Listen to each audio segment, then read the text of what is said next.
¿Dónde está la libertad? Muy buenas tardes a todos y a todas. Muchas gracias por estar en nuestra casa sanmartiniana compartiendo con nosotros esta tarde. Les voy a presentar una obra de un autor cuya pluma reside en destacar la importancia de ejercer la libertad individual y la necesidad que no nos maneje ningún gobierno de turno. El doctor Rogelio López Guillén es médico cirujano, especialista en cirugía plástica, cirugía general. Es también docente de la Facultad de Ciencias Médicas de la Universidad Nacional de Córdoba. Es escritor y entre sus obras destaco la más reciente y de mayor repercusión, La rebelión de los mansos, del año 2016. Con gran repercusión y a los adictos a la lectura, también es un sujeto común que busca, escribe sobre las frustraciones colectivas, el desasosiego y el enorme descontento con lo sucedido en el país hasta hace pocos meses. Esta tarde nos convoca su última novela, Cada uno de nosotros, que es un juego de palabras. Cada uno de nosotros presenta la unidad, nos permite remitirnos al ser único y en nosotros, y pone en escena al otro y a los otros.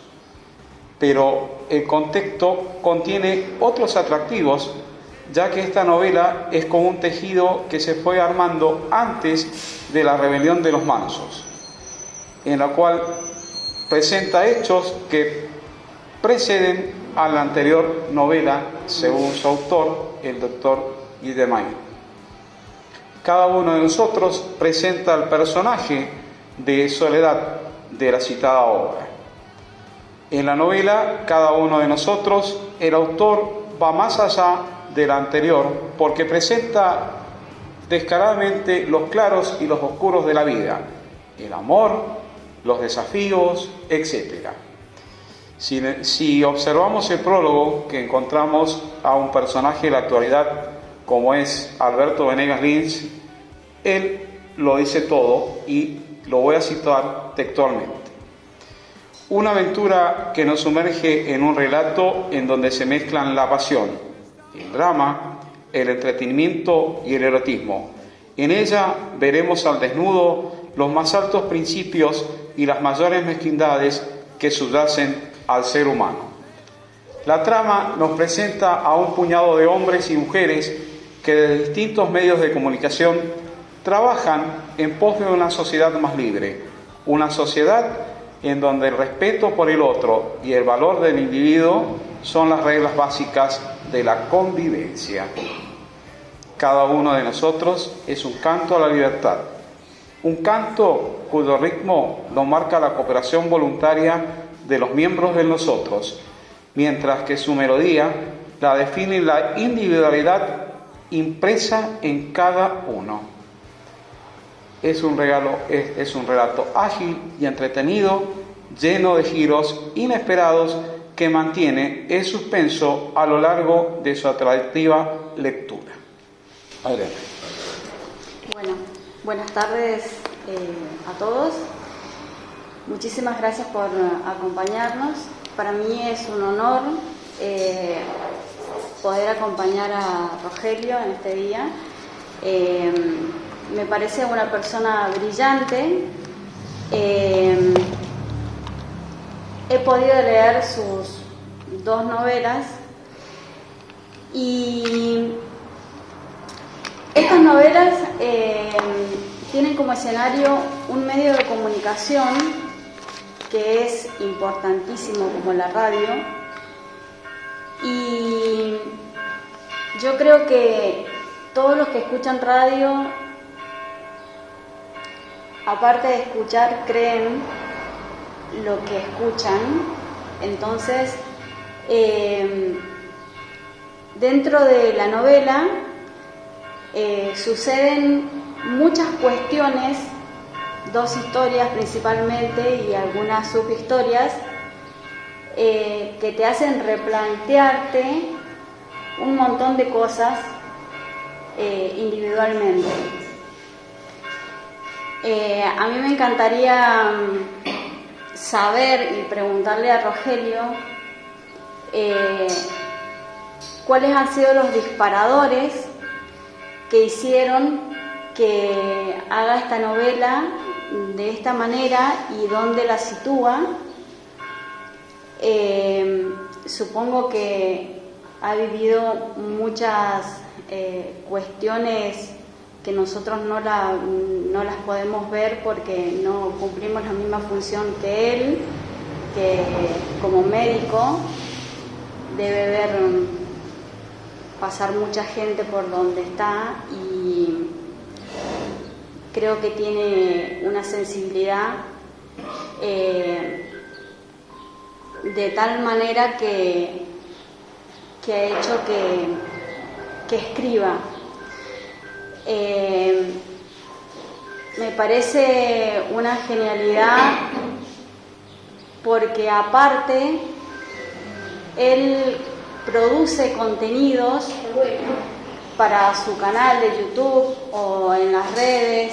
Es una persona muy activa y me parece de una bondad grandiosa el poder compartir conocimientos y hacer que el que lee o el que escucha lo que él dice pueda reflexionar.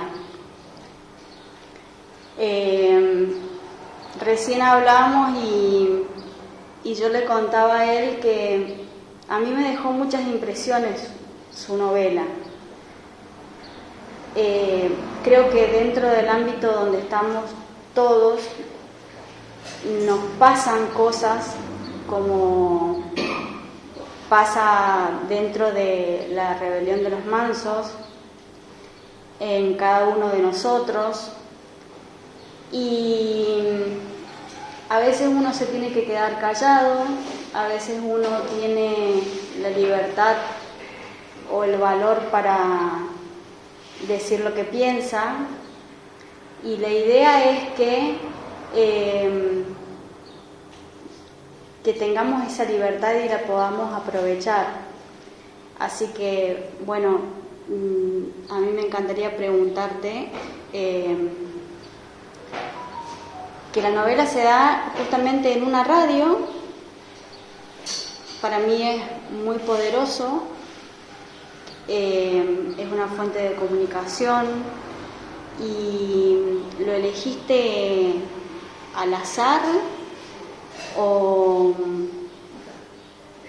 sabes que es algo que todo el mundo tiene más acceso y aprovechaste eso. Bueno, primero muchas gracias por haber venido. Es un placer y no va a ser la única vez que venga a San Luis. Lo voy a volver a molestar con el próximo libro, que ya está en el horno, así que prepárense para el próximo.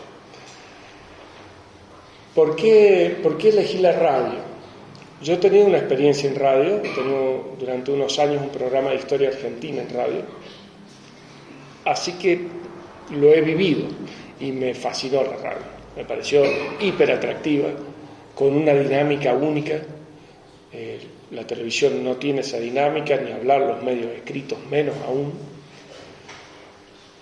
Y para el tipo de mensaje que yo quería transmitir, me daba mucha libertad. O sea, si yo ese mismo mensaje lo hubiese querido poner, no sé, en un estudio de arquitectura, y me lo hubiera visto en figuritas. En cambio, una radio me da la posibilidad de que haya muchísima interacción, que haya mucho ida y venida. Y de esa forma se plantearan problemas, posibles soluciones, distintas ópticas, y todo en una dinámica de charlas, no de monólogos. En vez de hacer monólogos en los cuales yo lanzo una idea o un mensaje que tenga en la cabeza, que es muy aburrido, si uno lo mete dentro de una conversación, le da una dinámica distinta, lo hace más atractivo. Y ambas novelas, el fundamento central de las novelas es transmitir mensajes. Tienen 5, 6, 7 mensajes ahí metidos para que la gente lo lea y los haga reflexionar. Y reflexionar, como decías, es doblarse, volver a doblarse, ¿cierto? Para volver a mirarse uno. Entonces es necesario eso, salir, ver y volver a entrar para mirarse y decir sí, no, cambio o no cambio. Cambio y vuelvo a salir y vuelvo a hacer. Y ese ejercicio es el que nos permite superarnos. Por eso elegí la radio, porque me pareció un vehículo óptimo. Bien. Dentro de la novela La rebelión de los mansos, me llamó mucho la atención porque me hizo pasar por un montón de sensaciones. He llorado, me he enojado, me he replanteado cosas y después, cuando leí Cada uno de nosotros, me di cuenta también que esto es una cuestión de transmitirnos, creo, entre todos, que acá hay una cuestión que es, si bien nos podemos llegar a sentir identificados con los personajes, es que empecemos a valorar nuestros propios derechos, nuestra dignidad como personas. Es eso más o menos lo que tenemos que hacer entre todos para que o vamos todos para un mismo lado y hacemos que la vida o la sociedad en la que vivimos sea más digna, o somos indiferentes y cada uno que se salve como pueda. Vos sabés que hoy en una radio me preguntaban acerca de por qué avalaba o apoyaba la individualidad por sobre la masificación, cuando lo que hoy todo el mundo habla es de que la sociedad es muy egoísta, que sean todos muy egoístas y hacen cada uno la suya. Y en eso hay una filósofa rusa que se llama Ayn Rand, tiene varios libros, uno se transformó en película con Cary Grant. Cary Grant tenía como 16 años, pero es viejísima la película, que se llama El manantial. Y su novela más famosa se llama La rebelión de Atlas. Esta novela lo que hace es presentar situaciones en otro dialecto y en otra forma diferente, pero situaciones de vida, e ir transmitiendo sus mensajes, que es lo que yo copié. Y hay otro libro de ella, que es una recopilación de conferencias y demás, que se llama La virtud del egoísmo. Y uno escucha eso y dice, ¿de qué está hablando? Entonces ella define el egoísmo como el egoísmo racional, no el egoísmo caprichoso, no el del capricho quiero esto, sino el egoísmo de la valoración propia, lo que sería como el amor propio. Lo que pasa es que viene traducido del inglés y en el inglés no hay una palabra para amor propio, entonces por eso habla del egoísmo en ese sentido.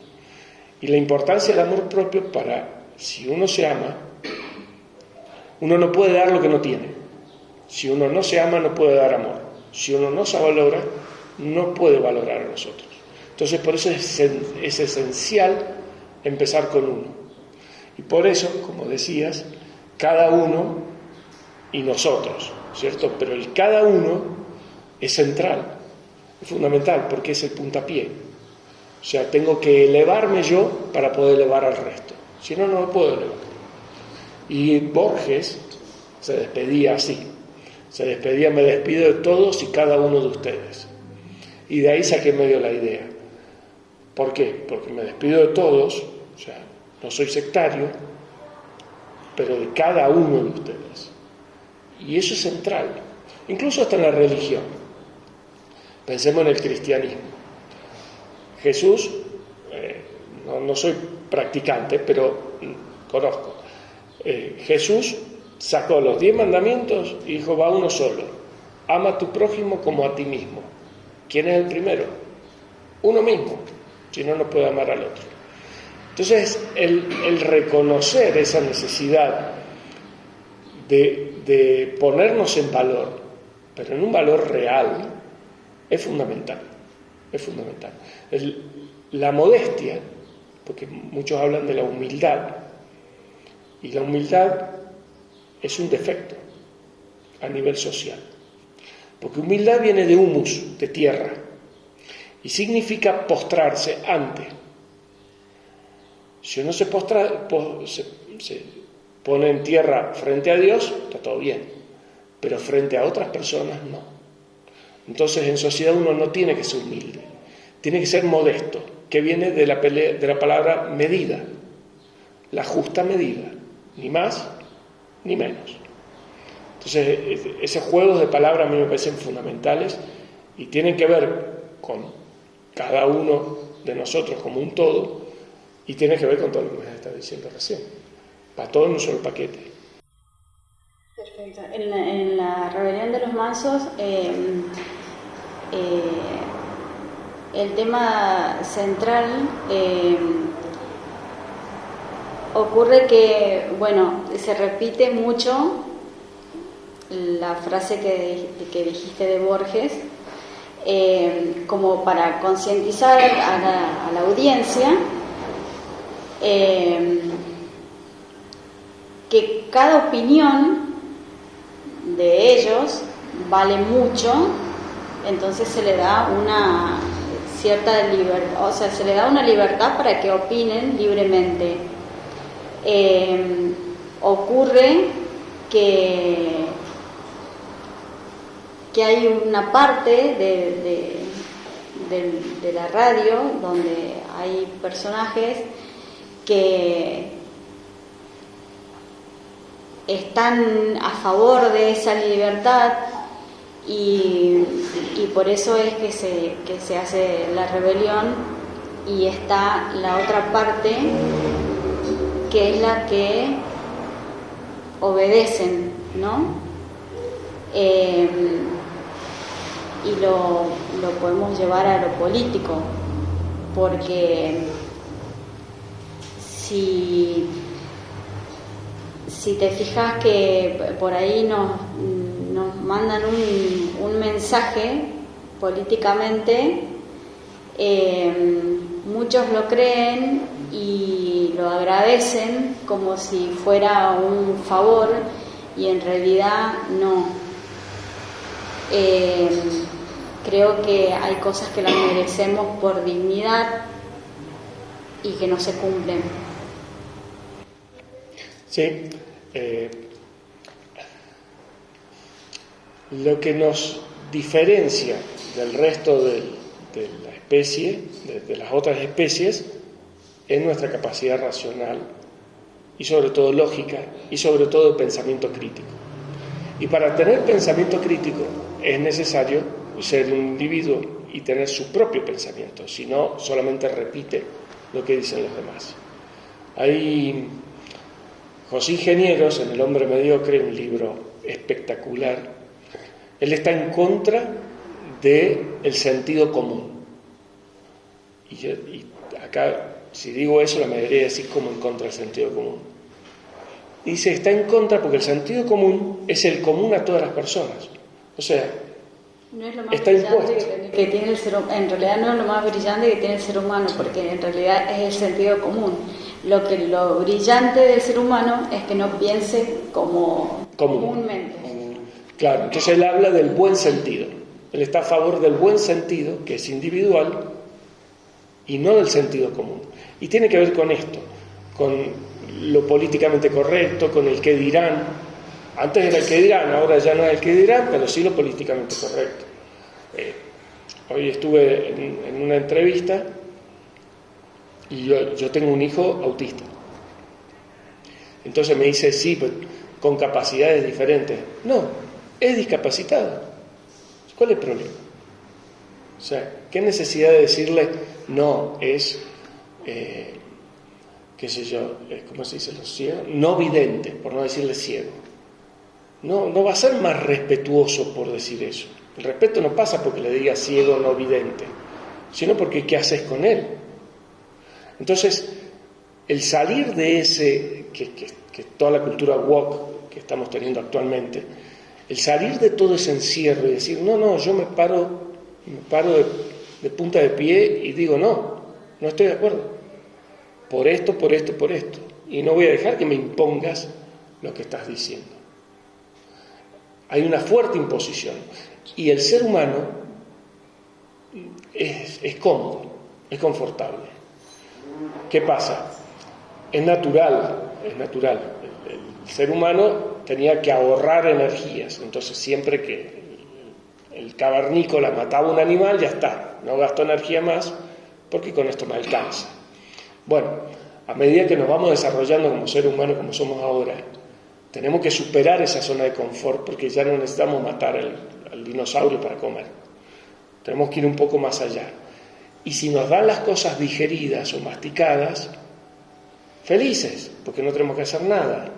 ¿Qué es lo que pasa con los resúmenes en las escuelas, que ya no dan textos, dan resúmenes, dan pedacitos de libros, o buscan monografías hechas y ya está, o ahora con ChatGPT, que estoy totalmente a favor de ChatGPT, pero no como se usa, porque todo eso es comodidad y es nada, no necesito eso. Quiero ver un video que me explique el libro, no quiero leer el libro. No van a hacer eso, ¿eh? Tienen que leer mi libro, pero no hay ningún video que lo explique.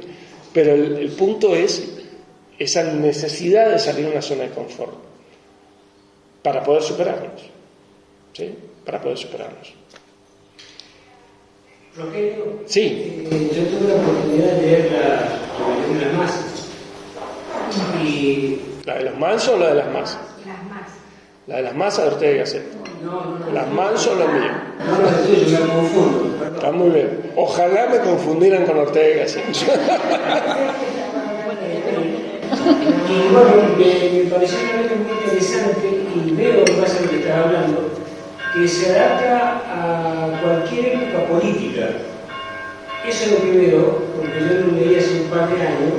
Bueno, estaba otro signo político y lo podés adaptar perfectamente a este que está ahora o al que venga. Por eso me pareció muy interesante en base a lo que estaba hablando. Y el libro me pareció muy bueno. Es más, escuché un video donde estaban haciendo entrevista a Ricardo Darín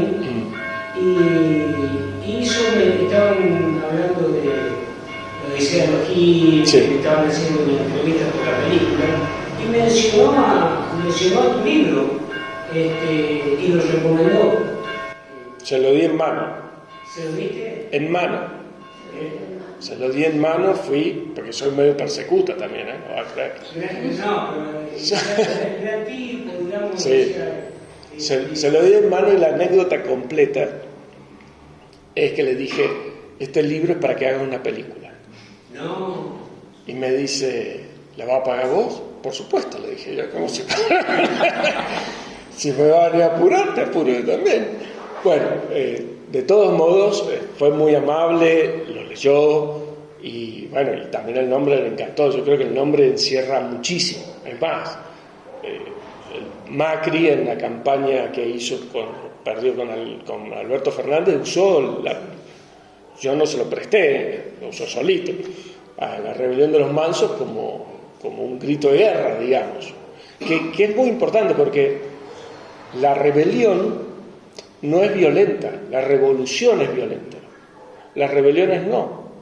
Pensemos, por ejemplo, cuando uno habla de rebelión fiscal, que es un término bastante conocido, no está diciendo que salgan a romper cajeros automáticos, está diciendo no paguen, es de brazos caídos.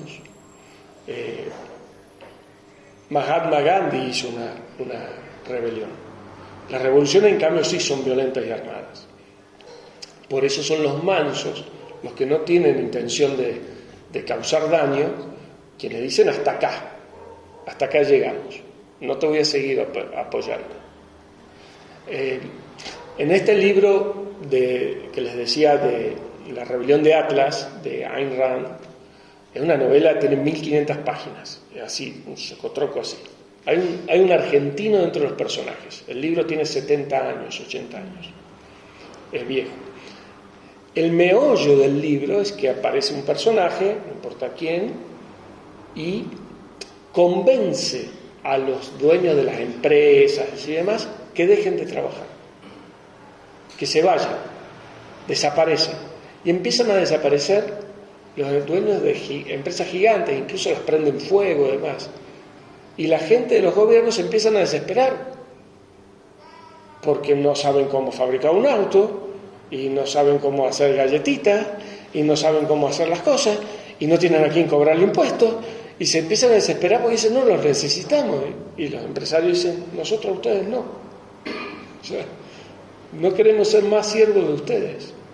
Y ese es el punto. Y no es que yo soy un anarquista, no soy anarquista, pero tampoco el abuso.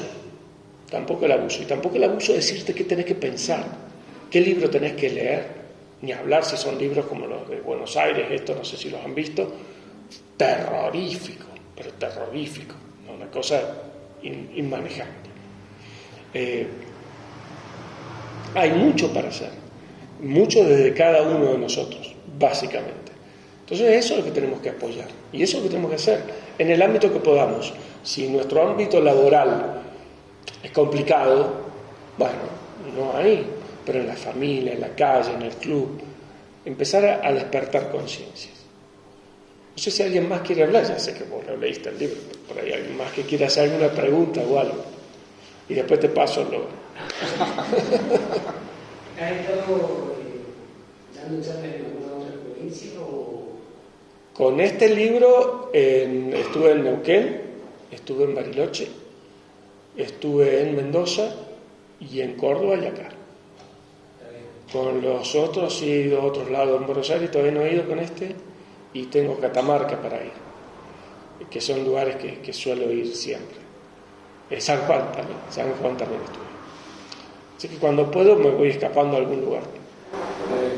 Bueno, es un libro que se puede llevar a todas partes porque claro, encajan en todos lados.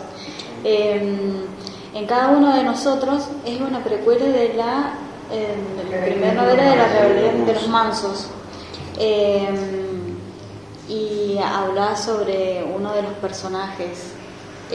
No lo spoileé. No voy a decir, no voy a decirlo. Pero como decía el Señor, sí, que se amolda a todos los tiempos, y creo que ya ha pasado mucho tiempo con estas cosas que suceden dentro de la novela. Así que, bueno, no quiero contar mucho porque me lo sé de memoria a los dos. Son muy interesantes, son muy ágiles y se entiende perfectamente, se van a sentir muy reflejados. Ustedes que son personas que han vivido muchas situaciones, van a decir lo que dijo el Señor. Esto lo venimos repitiendo hace años.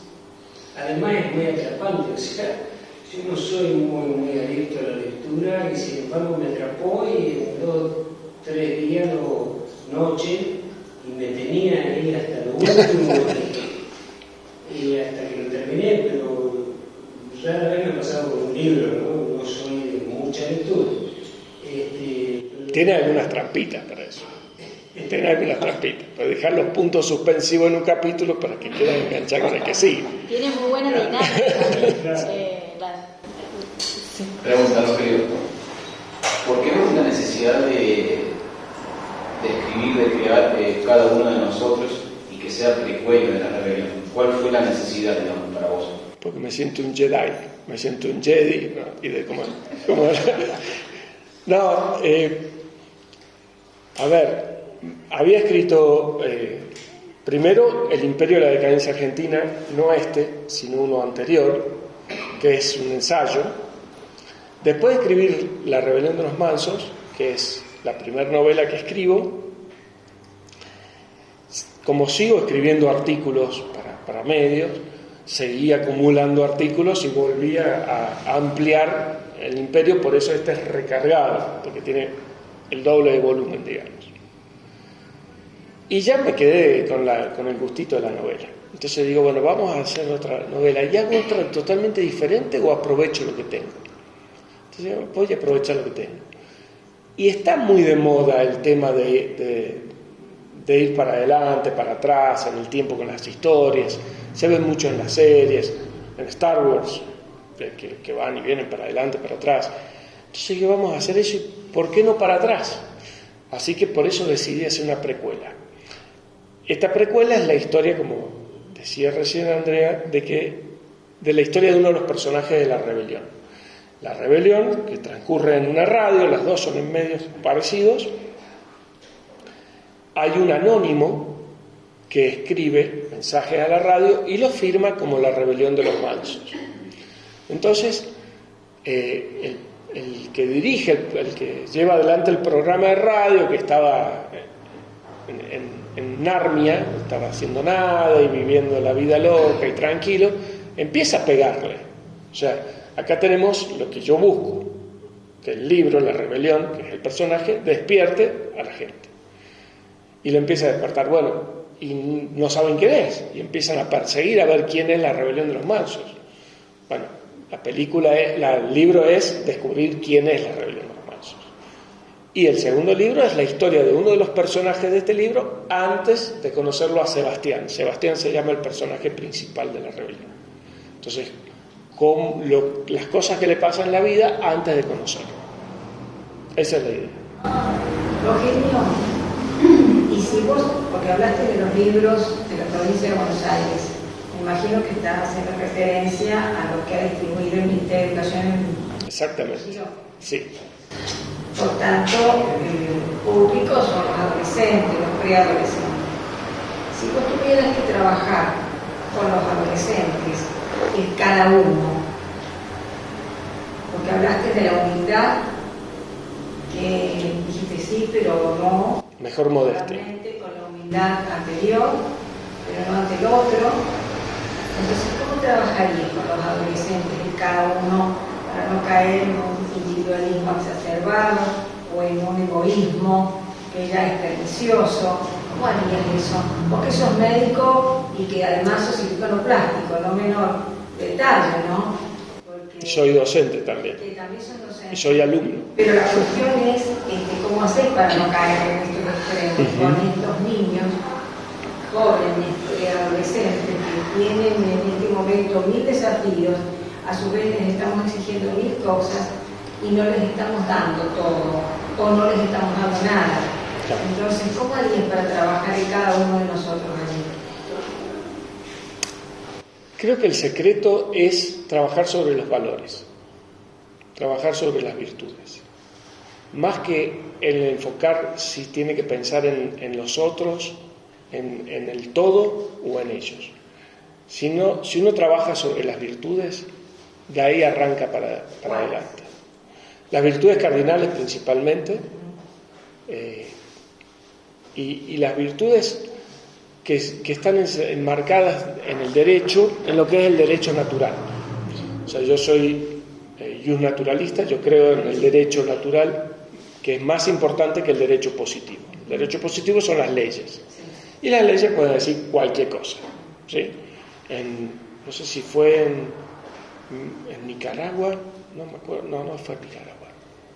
Bueno, en un país de estos que están cerca de Centroamérica, querían poner en la Constitución el derecho a que la mujer disfrute en el sexo, como un derecho. En el sexo. Como si pudiera ponerlo en una ley. No hay forma de que pongan en una ley. O sea, es un absurdo. En cambio, el derecho natural trabaja sobre lo que es el derecho negativo.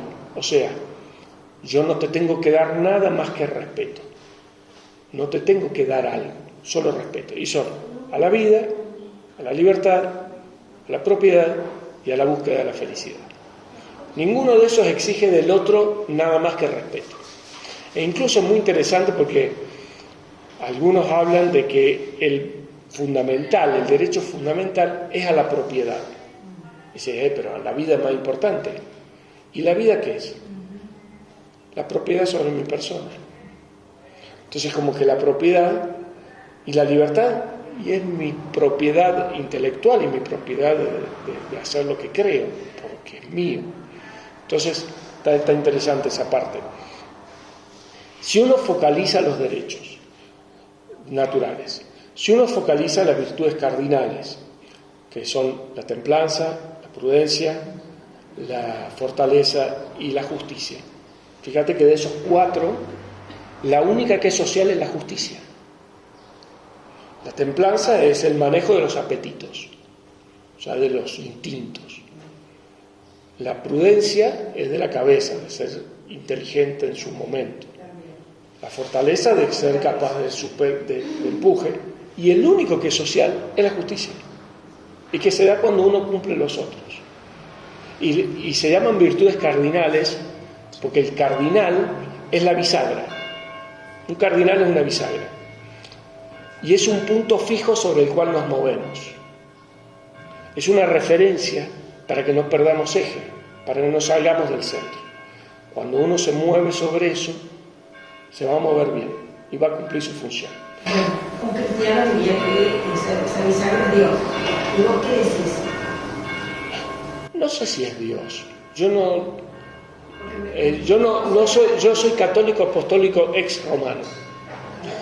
O sea, no estoy más con la iglesia. Yo creo que Dios existe. Creo en Dios. No le pongo un nombre necesariamente. Pero sí creo de que el ser humano, por su propia dignidad y por su propia integridad, tiene los valores suficientes para tomar las decisiones más allá de Dios. En esta cuestión, ¿quién sería la bisagra? Los propios valores. ¿Uno mismo? Los valores. El saber de que si yo no respeto al otro, como individuo. Está todo adentro. Estás hablando de todo adentro. Sí. Si yo no respeto, si yo me respeto y entiendo que soy un ser humano, que soy un individuo y que quiero que se me respete, por necesidad tengo que respetar al otro, porque si no, no me van a respetar. O sea, al ser yo ser humano, necesito respetar al ser humano, si no estoy traicionando mi esencia. Si yo, como ser humano, sé que el otro es ser humano y no lo respeto como ser humano, estoy traicionando mi propia esencia. Y el ser humano, de por sí, yo no creo ni que sea ni bueno ni malo, no soy ni de Rousseau, ni de Hegel, ni ninguno de esos. Sí creo que somos una mezcla, tenemos ambas cosas, pero tendemos a lo bueno. Porque si no tendiésemos a lo bueno, tendemos a lo bueno. Porque si no tendiésemos a lo bueno, nos hubiéramos extinguido. Necesariamente tenemos que hacer más cosas buenas que malas. Si no, estaremos extinguidos. ¿Sos optimista? Sí, soy optimista. Porque mirá lo que estamos viviendo. ¿En qué? ¿A nivel mundial? Ayer, que se las noticias se mataron. Van a seguir existiendo, pero lo pongamos en una película. La guerra. Lo pongamos en una película. Tenés dos guerras. Bien, lo pongamos en una película. Hace 70 años teníamos la Segunda Guerra Mundial. Sí. Estas guerras son un chiste al lado de esas. Sí, pero para que empezaron por la cuestión nuclear. Vamos, pero esos son gregre. No son sonsos. Yo le tengo miedo a una bomba de un país periférico, una bomba atómica de un país, y no de los centrales. Los países centrales la tienen re clara. La tienen re clara ellos, ¿saben? El punto es que aparezca un... La lección aprendida. Claro, no, han aprendido y saben que nadie gana. La tienen clara que nadie gana. Creo que lo que vos dices, algunos de los más chicos, de los que... Pensemos lo que eran las guerras en época de Atila. cuando pasaban y entraban a un pueblo y mataban a todos, literalmente a todos. Esclavizaban si quedaba alguno vivo, los empalaban, los metían en cruces. La batalla que más muertes tuvo dentro de la historia, asegura, digamos, fue una de las batallas que ganó, ¿cómo se llama el que cruzó con los elefantes? Aníbal Barca. Aníbal Barca se enfrenta, si mal no recuerdo, 9 legiones, y las encierra y las mata. Mató 110.000 personas en esa batalla, y no mataron más porque no llegaban. O sea, como iban los muertos, iban acumulando, los vivos están al medio y no llegaban para matarlos. Eso hoy no sucede. Hoy agarran y tiran un misil súper, ultra teledirigido que no solo va a un edificio, va a una habitación del edificio. Las guerras son lindas, son horribles, nadie está diciendo eso. Pero yo creo que hoy son más humanas. Dentro de lo horrible que es una guerra, es más humano. Hoy no hay que entran, esclavizan chicos, violan mujeres, son eventualidades esas. Antes era la regla. Totalmente. ¿Por qué? Porque es el lugar menos civilizado que tenemos. Es el lugar más primitivo. Duela lo que duela, ¿cierto? ¿Y por qué pasa eso? Porque hay líderes políticos que imponen tiránicamente sus voluntades, hay enfrentamientos religiosos entre etnias muy grandes. Está la cuestión, hay dinero en el medio, está la explotación por los minerales que hay allí. Pero eso no los mata.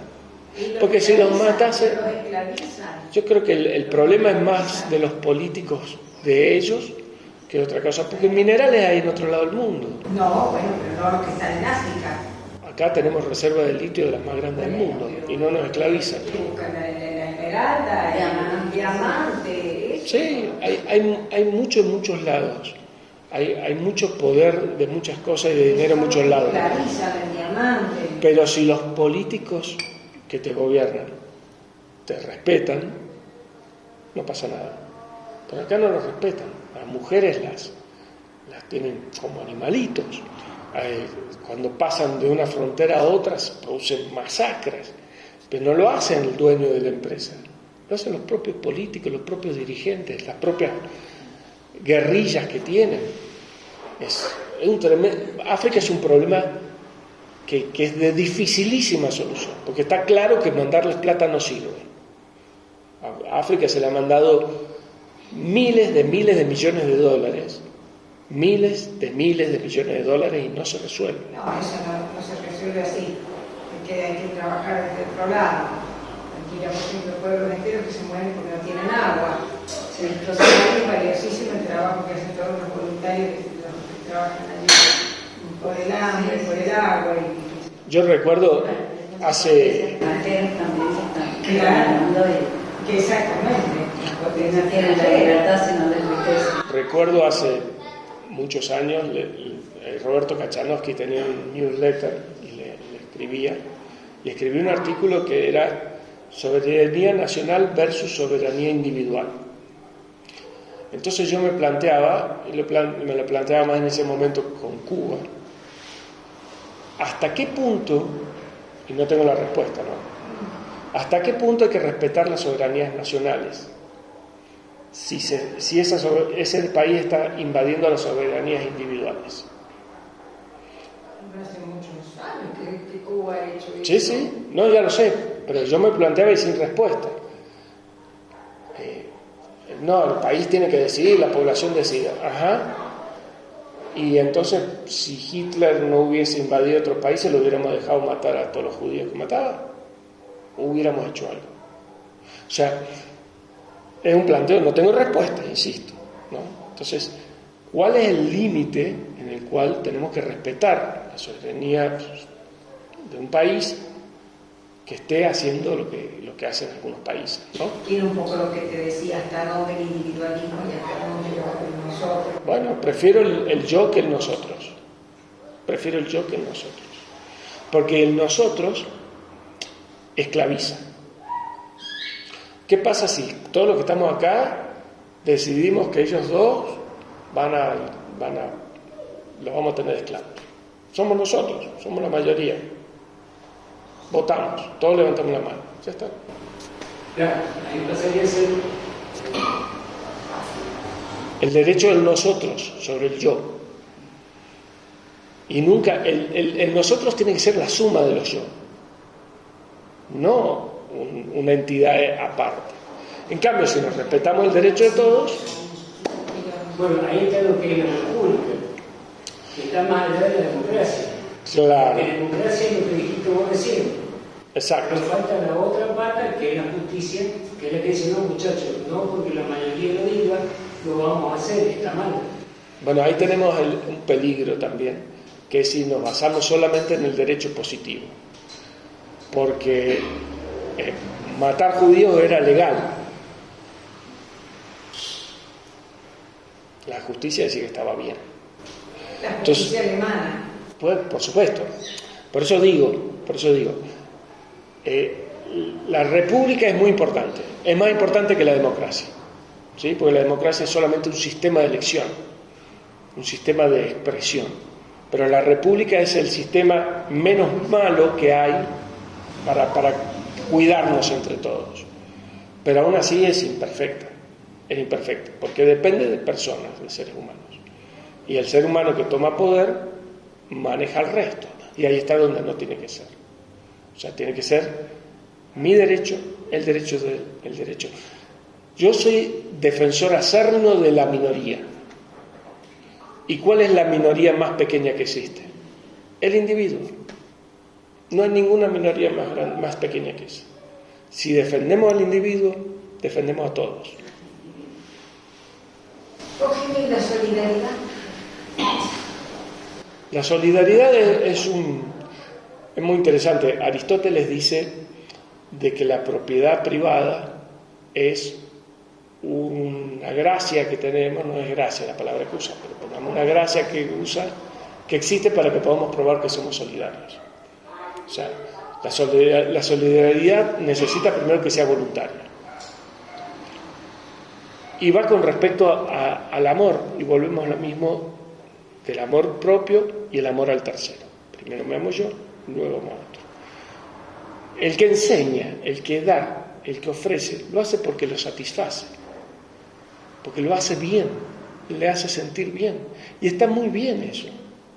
O sea, si yo agarro y le dono a él algo que sé que lo necesita además, me hace sentir bien, y está muy bien que sea así. Me parece muy bien el hecho de que nombraste en algún momento que cada persona debe mejorarse a sí misma. Me parece un punto excepcional. Ahora, también coincido con vos, Martita, que siendo, que pudiéramos crecer como personas, que fuéramos excelentes personas, pero me parece que en esa excelencia también buscaríamos poder ayudar al otro, que voy a ese principio de la solidaridad. Porque si es para mí sola, sí, bárbaro, va a servir, que bien. Pero me parece que en algún punto que lleguemos siendo muy buenas personas, que vamos a querer ayudar al otro. Totalmente. Es absolutamente así. Por eso el crecimiento personal a uno lo desborda y termina brindándolo. A uno lo desborda. Por eso, pero no es porque no tengo que hacerlo, porque si no Dios me reta, tengo que hacerlo porque si no el gobierno me mete preso, tengo que hacerlo. No, lo hago porque lo creo, porque lo siento y porque me hace bien. Hay una nueva figura jurídica que se llama el abuso del derecho.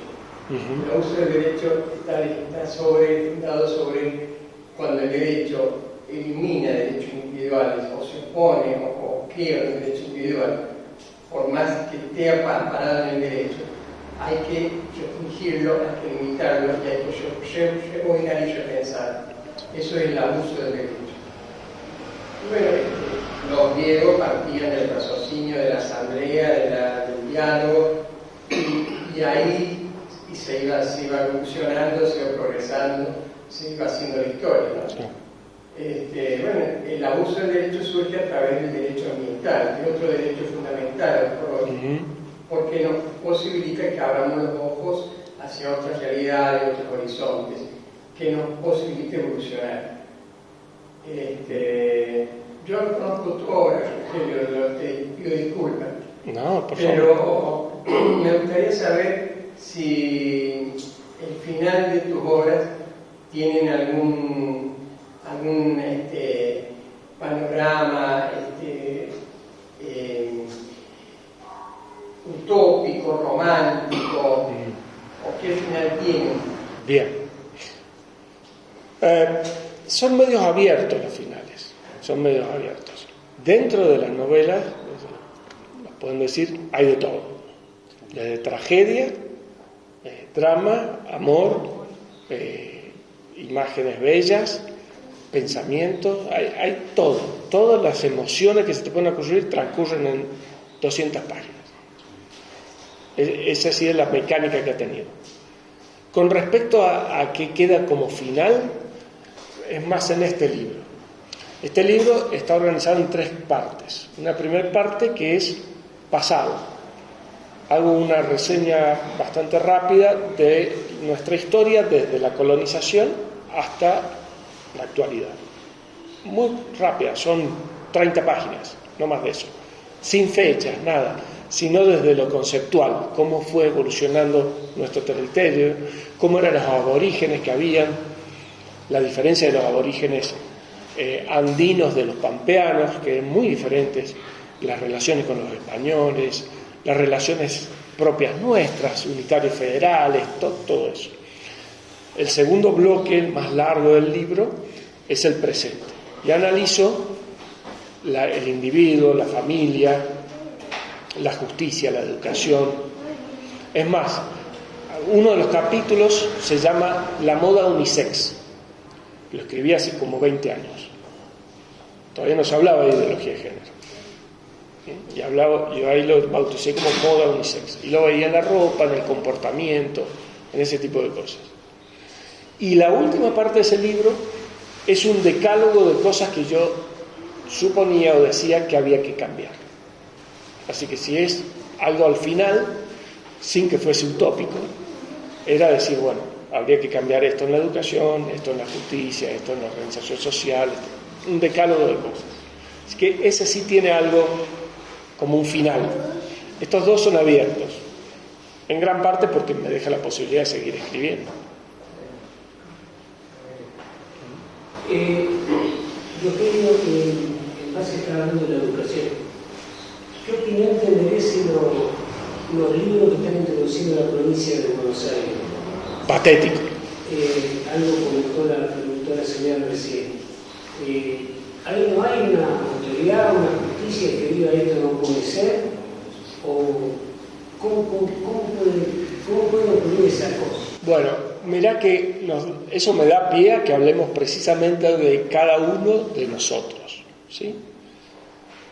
El nosotros, que es el gobierno elegido por la población de Buenos Aires, es el que pone esos libros. Y tiene que ser cada uno de los padres, el que se pare de manos y diga no, esto no. Pero no he visto mucho que lo hagan. En Mendoza han habido como 6 denuncias penales a un profesor. Se tiene que popularizar. ¿Pero por qué no se populariza? Porque la gente, no, mejor no te metas, no digas, o no está tan mal. Yo tengo grupos con gente muy diferente a mi forma de pensar, grupos de WhatsApp, así de amigotes, digamos, algunos. Y bueno, uno que defiende ese gobierno y demás, dice, bueno, pero no decís nada del Cantar de los Cantares, o me dijo 3 o 4 nombres de libros. Se los descargué y se los pasé. Le dije, decime dónde dice algo parecido, porque yo los he leído, así que sé que no dice eso. Entonces, incluso en esa defensa, repiten lo que le dicen los otros, como algún político en el tele dijo, no, porque en el Cantar de los Cantares dice cosas horribles, repiten, sin haberlo leído. Y sin tener un criterio propio, sin tener un buen pensar, sin tener un pensamiento crítico. Entonces, si uno recupera eso, el resto va por añadidura, va solo en camino. Y la educación está detonada. ¿Vos querías preguntar algo hace un rato? Ya creo que me olvidé. No, cuando hablaste de las virtudes, el tema de la justicia, siempre me pasa que confunden lo que es social y no debería ser así, sino una justicia individual. Y volvemos a la individualidad, que no podés ampliar en ese... Había un autor de la escuela austríaca que se llama von Mises, y que decía él que a toda palabra, toda virtud, toda cosa buena que le ponemos atrás la palabra social, se convierte en su antónimo. Si decimos justicia y le ponemos social, deja de ser justicia el antónimo. Yo soy ulpiano, el que hizo una definición a siglo II, creo que después de Cristo, hizo la definición de justicia, tiene 3 partes. La última parte es dar a cada uno lo que le corresponde, o lo suyo, lo que es suyo. En realidad dice lo que es suyo. Y yo creo en esa definición. Entonces, si le damos a cada uno lo suyo, cumplimos con todos. En cambio, cuando uno dice, no, este necesita más, necesita una igualdad de oportunidades, esa es otra frase que es una enorme mentira. No existe la igualdad de oportunidades. A mí me gusta el tenis, y yo me puedo jugar un partido del tenis con Federer, no tengo la igualdad de oportunidades. Para tener la igualdad de oportunidades, ¿cuál es? Nunca voy a ser como él. Le tengo que cortar un brazo, atar las piernas, vendarle los ojos, y ahí estamos parejos. ¿Por qué opinas eso? O sea, porque yo no podría jugar como Federer. ¿por qué no? Porque no tengo su capacidad. Pero hay algo que es innato, que puede ser lo de Federer. Sí. Y ahí puede ser, y estoy de acuerdo con lo que vos decís, y después está la cantidad de horas que meter. Totalmente, puedo mejorar muchísimo, pero no voy a ser Federer. Puedo, porque hay algo que tiene él que es de él. No va a ser Federer. No voy a ser. Por eso, pero no tengo igualdad de oportunidades con él, porque él tiene algo innato que, a ver, yo no voy a ser lindo como Brad Pitt, por más que me esfuerce, ¿sí? Él tiene esa virtud, aunque no sea una virtud, esa ventaja, que en un ámbito sirve, en otros no. O una modelo que sea preciosa y esté en las pasarelas. Y sí, no está en igualdad de condiciones que otra.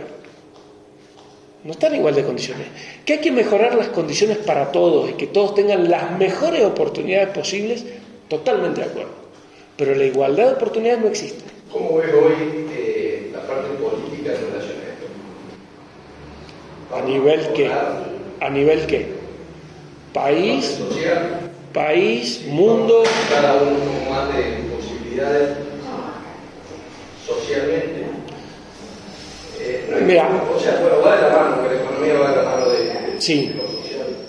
claramente. Pero Bueno, hay muchas cosas para cambiar. Argentina viene en caída libre de... que ha roto, Ha pateado el tablero. ha pateado el tablero, ¿no? Sí. No estamos un poco más enfocados a que cada uno tenga su... Yo comparto muchos posicionamientos. No soy mileísta. No, está bien. Pero aclaro. No soy mileísta. Lo conozco a Javier porque lo llevamos 3 o 4 veces a Córdoba. Antes que haga política lo llevamos a dar charlas. Es más, se juntaron por primera vez en un escenario. Tenía yo a los dos, a Villarroel y a Milei, en un escenario, en una charla. Pero no soy mileísta, o sea, soy capaz de criticarlo sin ningún problema. Pero, dentro de todo, es el perfil de pensamiento que coincide con el mío en gran parte. No todo, pero en gran parte. Y sí, es el camino. El camino es liberar, es dar libertad, en todo aspecto. Pero claro, estamos en el tercer subsuelo. Si estuviésemos en la Divina Comedia del Dante, estamos en el 7º infierno. Todavía tenemos que subir los 7 infiernos, y los 3 círculos que tiene cada uno y demás. No terminamos más, ¿sí? Pero claro, el camino es el correcto. O sea, uno está desesperado abajo del agua, a 2 metros bajo el agua. Sí, pero no es lo mismo ir subiendo que ir bajando. Entonces vamos subiendo. Falta una enormidad. Errores, va a cometer errores, por manera firme, así. Pero claramente este es el camino.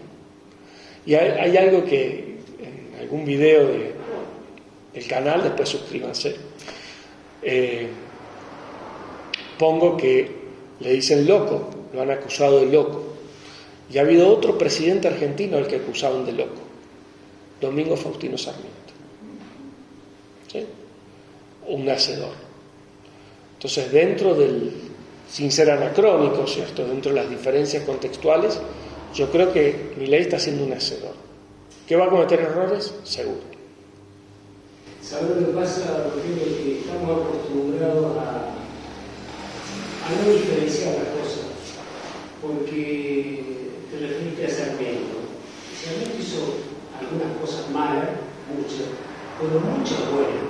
Entonces tenemos que saber diferenciar lo bueno de lo malo, y como de toda persona o de todo hecho, y rescatar la parte positiva con respecto al gobierno actual. Yo también coincido con lo que estás diciendo. Hay muchas cosas que no me gustan, la forma de expresarse, de tratar a los colegas, a los periodistas. No me gusta esa forma. Yo creo que si él mejorara un poquito su dialéctica, su forma de llegar, tendría mucho más adhesión de la gente. No solamente de los votantes, sino no de los fanáticos, sino del resto.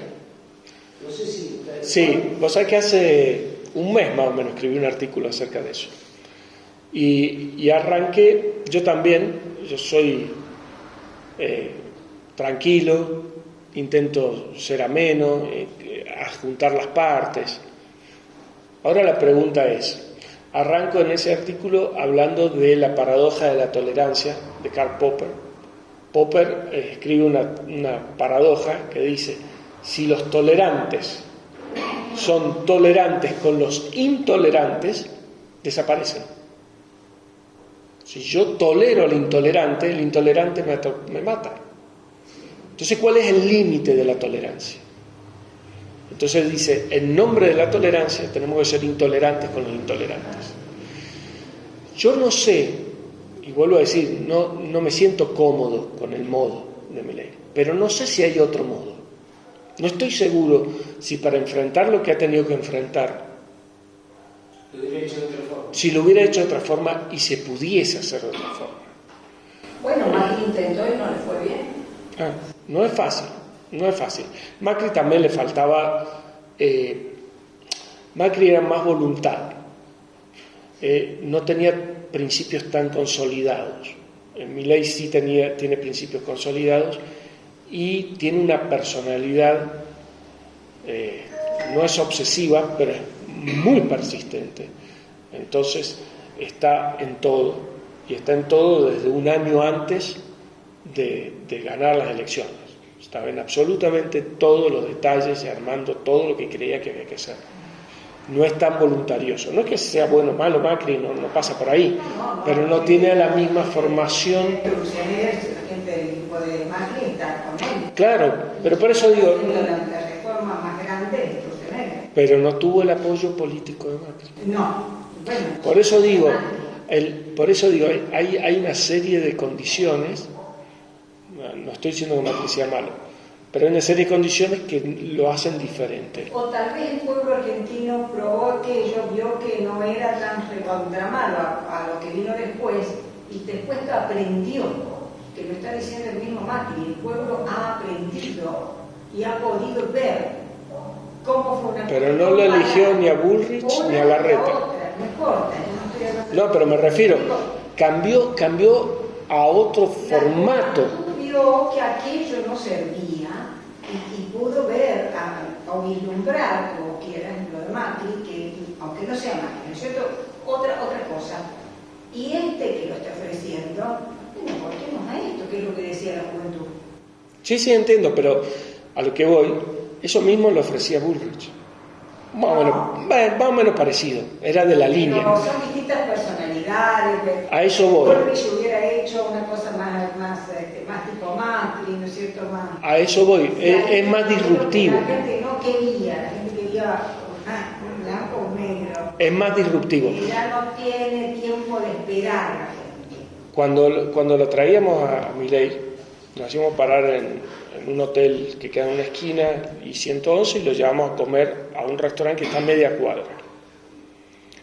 Todavía no era político. Tardábamos, esa media cuadra nos llevaba media hora. Todos los chicos parando a sacarse fotos con ella y sacándose fotos con todos los chicos. Pero era insoportable. Y era media cuadra. Y tardaba media hora en llegar. Rogelio, volviendo al tema del libro, y veo acá el paralelismo, es el tema de los valores. Sabemos que Milei tiene una base sólida, tiene buenos cimientos, y se basa en los buenos valores y en las buenas virtudes. Tendrá sus defectos, por supuesto, como cualquier persona, pero bueno, haciendo un paralelismo en los libros, que busca esos valores, que vos decías, que hay 7 o 8 valores, me parece que ahí está la clave. Cuando una persona se forma con buenos valores, tiene otro fin. Y como volvemos de nuevo lo mismo, de la individualidad para los demás, ¿no? Así que los cimientos, si tenés buenos cimientos, vos puedes tener diferencias de pensamiento, político, religioso, lo que vos quieras, pero todos basamos en buenos valores. Es la base del ser humano. Es como decías vos también, o sea, respetar al prójimo, me estoy respetando yo mismo. Yo soy tú eres yo. Y eso es re importante.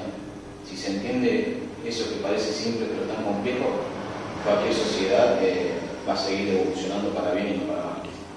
Bueno, en cada uno de nosotros esos valores hacen que suceda la rebelión de los mansos. Sí.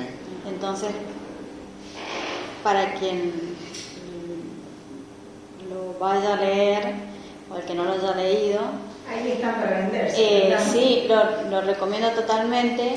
De eso se trata justamente, de con valores ir modificando lo que tenemos que modificar y que cada uno de nosotros forma parte de ese cambio. Claro, lo bueno de los libros, perdón Rogelio, es que no siguen un dogma. O sea, está la libertad del pensamiento de cualquier persona. Así que no tiene un tinte político de izquierda, de derecha, de ultraderecha, de lo que vos quieras llamarlo. O sea, está en la libertad de uno y uno eso lo va a moldar a su construcción personal. Es que cada uno... Muy profundo, ¿no? Sí. Muy profundo. Es Lo que pasa es que... que los valores, como se han ido destruyendo, así como el cambio climático, somos conscientes de eso. Los valores hoy en día son muy pocos los que lo mantienen firme y guían es el timón, digamos, de tu vida. Son muy pocos. Entonces ahora hay que rearmar eso, armar de nuevo los valores.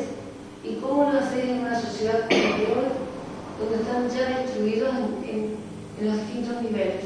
¿Cómo haces? Hay ciertos... Empezando por la familia. Sí, hay ciertos factores Porque y... antes la familia tenía los valores bien, los cimientos bien formados con sus valores. Hubiera sido estructurada, todo lo que quieras. Pero tenías ese timón, ¿viste? Y no te costaba llegar a los proyectos que vos querías preocuparte en la vida. En cambio, ahora es difícil. Y nos daban correctivos en todos lados. Yo voy a dar un ejemplo, no sé si es el más adecuado, pero... Un cambio profundo, así que los libros proponen un Sí. cambio profundo en el ser humano. Por la autovaloración. La idea es esa, de interpelarse y ver qué es lo que está haciendo cada uno con su vida y con la vida. Y siempre digo que los hijos, que los padres nacen antes que los hijos. Por ejemplo, yo en mi casa tengo libros y pongo libros que a mis hijas les enseñan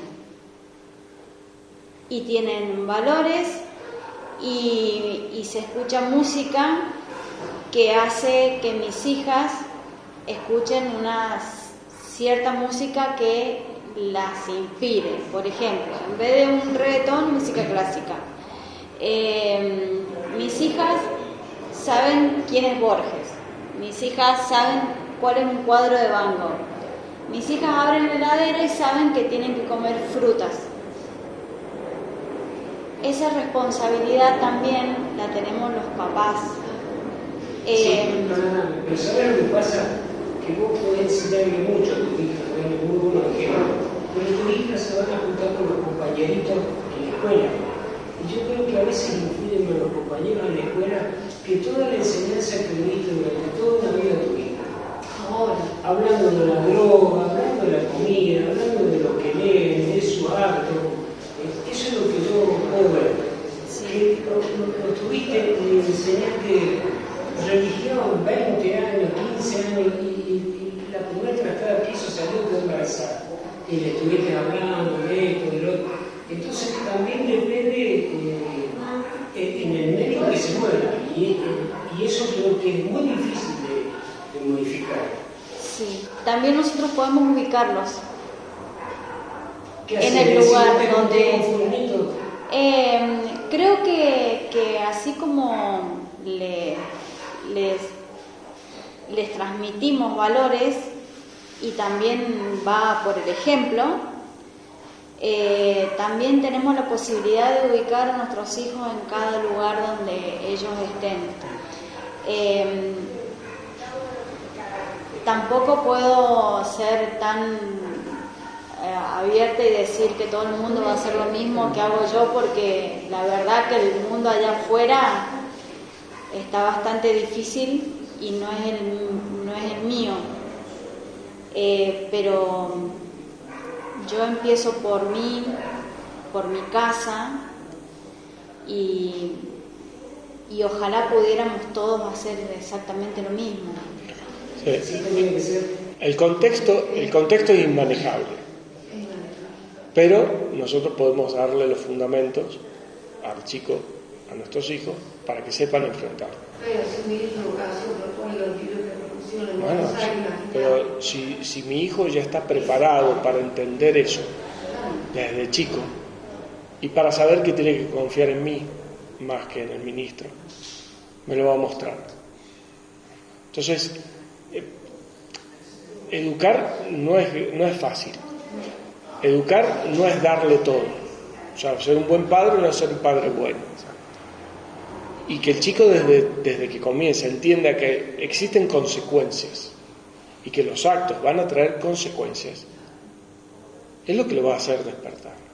Hay 1000 ejemplos. Por ejemplo, yo creo que ninguno de mi edad para arriba no haya manejado con un par de cervezas arriba cuando era adolescente o apenas joven.